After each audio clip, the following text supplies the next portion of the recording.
The Samsung Galaxy Z Fold 5 has undergone another revelation today, along with the first live picture leak. Firstly, for those of you Samsung lovers out there, before we get into the exciting Z Fold 5 stuff, Samsung is now running the Discover Samsung campaign. They have daily prices on a broad variety of their electronics, including the S23 Ultra, the S22 Ultra, the S23 Plus, and plenty more. It's getting more and more probable that the Samsung Galaxy Z Fold 5 will be released sooner now that we have more information about it. According to a recent story from The Elect and Ross Young's announcement from last week, Samsung will formally introduce the Galaxy Z Fold 5 and the Flip in the last week of July.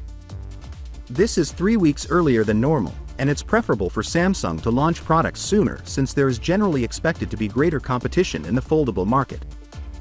Since there won't be a Plus model this year, we have confirmation from Gadgets Data on Twitter that the Samsung Galaxy Z Fold 5 will utilize the Snapdragon 8 Gen 2. He also confirms that a new water drop type hinge will be used. Now, the new water drop type hinge not only enables the Z Fold 5 to fold entirely flat, but it is also supposed to increase the display's endurance, and there reportedly won't be a crease in the center of the screen anymore. Considering that we hear this claim every year, I'll believe it when I see it. But if Samsung can produce a folding phone without a crease in the display's middle, it will be the greatest fold on the market. The Z Fold 5 cases have been the subject of a few leaks from Ice Universe. The first tweet shows us a comparison between the Z Fold 5 case and its predecessor. As you can see, the external display is slightly different, and the LED flash has been moved to the top right side of the camera module on the Z Fold 5.